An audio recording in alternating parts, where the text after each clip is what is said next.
Hello everyone, it's Rich from PCGamesN here. We're at E3 2017 and we're very excited to be joined by Jake Solomon, the game director on XCOM 2. Yes, thank you for having me. And we heard yesterday, it was announced at the PC Gaming Show, that XCOM 2 has got a brand new expansion. We do. The War of the Chosen. Whence came that expansion? What did you want to change or improve about XCOM 2? Oh man, yeah. Whenever you're thinking about an expansion, XCOM 2 is already pretty big, but I think that probably the instigator of the idea for the expansion was if we wanted to make it feel more alive. We wanted to find ways to make the world itself feel more alive, because I think in the past, XCOM 2 feels very dynamic when you're in combat, but then on the strategy layer, it always seems a little quiet, a little cold, and we're talking about a world that's in resistance, and so we just saw this big opportunity to let's add characters, basically. And so we added the Chosen, which are the bad guys. They're these three champions. They are distinct personalities, and so they add a lot of life to the strategy layer, because they have, with their personalities, they will talk to the player in combat, but also out of combat. They'll talk to you as you're playing the game. They'll reference how they did against you in combat, how the other Chosen did against you in combat, big things you've done or things you've researched. They just have a lot of commentary as the game goes on. And it's the same thing. We added factions, which are entirely new sort of resistance movements that the player can recruit and work with. And so the leaders of those factions are also characters. So they will also talk from the resistance side about things the player's done, how you're doing against the Chosen, how you're operating with the other factions, because they all have this sort of relationship. So along those lines, we've added some fun stuff where now, after combat, and when you're flying back in the dropship, the organization that runs Earth, they'll have some report about the mission you just went on. They'll try to spin it for their side, and so as you're coming back, they'll be trying to spin what you just did, kicking their ass on a mission. They'll try to spin it for their listeners, and referencing all that propaganda stuff. That's right. And then we even added a radio resistance DJ. So if you go into the bar. We now have, and it's actually Jacob Busey, actually, the guy who did it. So it's Gary Busey's son is like the radio DJ, and he's the voice of the resistance, and he is spinning things for the resistance, and he's very funny. So there's just a lot of, and there are a lot of little touches like that, but there's just, we wanted to add a lot of life to the game, inside combat, but on the strategy layer as well. Okay, cool. And that all, the way we've heard about this, sort of the addition of the new factions and the Chosen and things, it sort of suggests a slightly more narrative-led campaign. Would that be fair to say, or are the missions still sort of procedurally generated? They're procedural. I mean, we have we've added some new narrative in the sense of the story of the Chosen, and then there's a lot of player-driven narrative that we've added. But the missions still, we have one really big narrative mission that takes place in the abandoned cities. And we've got these big cinematics all throughout the game. Even when you start the game, we have an entirely new introduction cinematic. We have an entirely new end cinematic. So we've added a lot of cinematic content to the game, but missions still have that sort of dynamic feel to them. But we've added, I don't even know the count of missions that we've added, but it's a very large number of entirely new types of missions.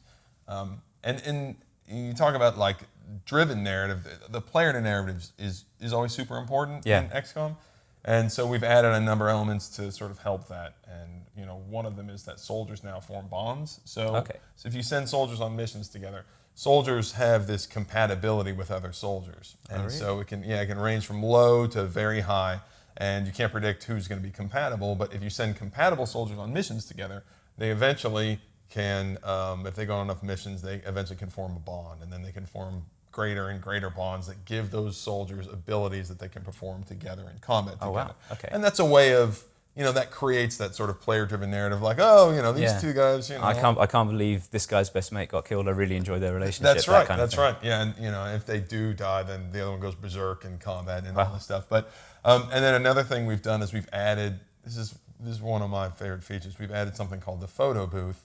And so what this does is it allows you to pose your soldiers, and you take them into the photo booth, and then it automatically generates this propaganda poster of them, and it'll say her nickname is Nightwing, and she stalks the shadows or whatever. It'll generate one for you. You can enter your own text. You know, it has all these, you know, these really cool filters. And then if you take that image, then you'll see it start to show up around the world. So, you know, your posters will appear on the sides of buildings. And so as you play through the game, you'll start to see this sort of propaganda sort of appearing all throughout the world. So that's another way to sort of drive player story. That's awesome. That sounds like some really inventive touches. Yeah. I've often wondered that it must be, I've often thought it must be difficult to expand XCOM because, as you alluded to earlier, the game is so finely balanced already. Were you worried at all about things like, you know, bloat and sort of puffing out the gameplay in that way? Yes, I was, of course. Yeah, no, it's very true. Like, I think that you have to look for areas. You really have to find.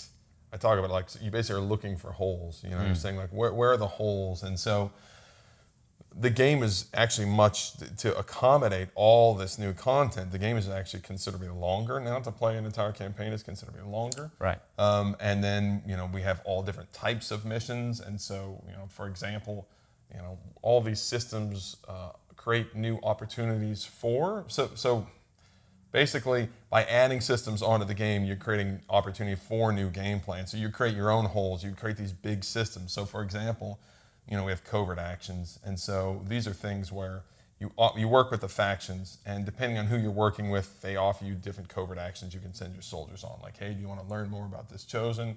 Do you want these two to train together and increase their bond? Do you want to do these different things that you can do on covert actions? And that means you take two soldiers, you put them on a covert action, you send them away for a period of time. And then after that time, they come back with some reward. This happens behind the scenes. But those soldiers can get ambushed. So you know before you send them on that mission, hey, the Chosen is watching this covert action, be careful. And so if you send them out on that covert action, then they can get ambushed. And then now we have an entirely new mission type where you got two soldiers trapped in an abandoned city, they're being swarmed by the Lost, and they're advent hunting them, and you've got to run out of there. So you kind of, every time you add a system, you have all these opportunities to add additional content around it, and that's really what we did. So yeah, it is a very, War of the Chosen makes XCOM a very, very big game, but it does all come together. Well, we know that you've been, you're a big fan of the Long War mod, right? And yeah. You've been working with the team involved in that. Is this sort of your interpretation of the Long War mod, or would that inspire War of the Chosen in any way?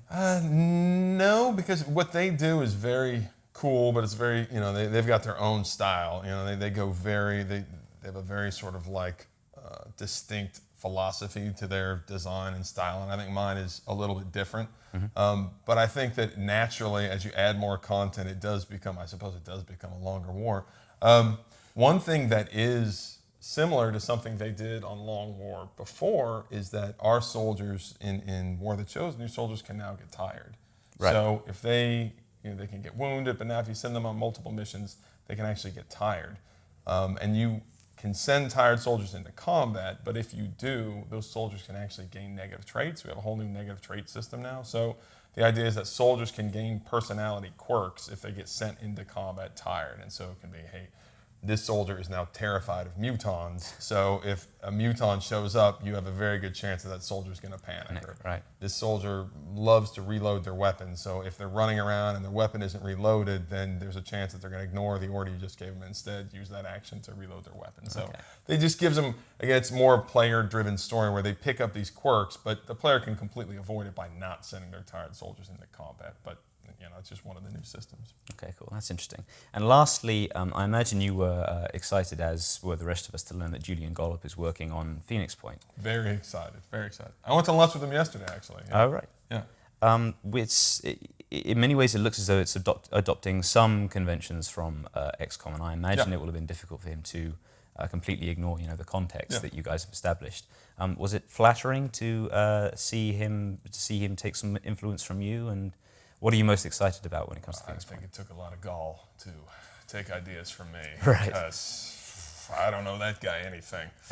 I'm kidding, obviously. No, it was really flattering. And he and I actually have a really good relationship. You know, we talk about things, we talk about the business, and, you know, he and I both firmly believe that if Phoenix Point does well, that's great for XCOM. If XCOM does well, that's great for Phoenix Point. I think that's what we see, is that he has this opportunity because, you know, he can borrow some ideas from the modern XCOMs. I've certainly borrowed tons from the original XCOMs, and so it's this awesome, and you know, it's really fun because talking to him about Phoenix Point was really cool because it's got a completely different style. The way his strategy was going to work is completely different, and so it's just really cool because, you know, in the future, then I can steal more ideas from him if they work out. And I told him yesterday, I said, I have no problem. We all know stealing from you, so I want to help you make as good a game as you can because that's nothing but good for all of us. All right, great. I think that's bang on. We're looking forward to both. Thank you very much for your time, and thank you guys for tuning in. We'll have plenty more on the site and on our YouTube channel from E3 2017, so remember to like, share, subscribe, and take care. We'll see you next time.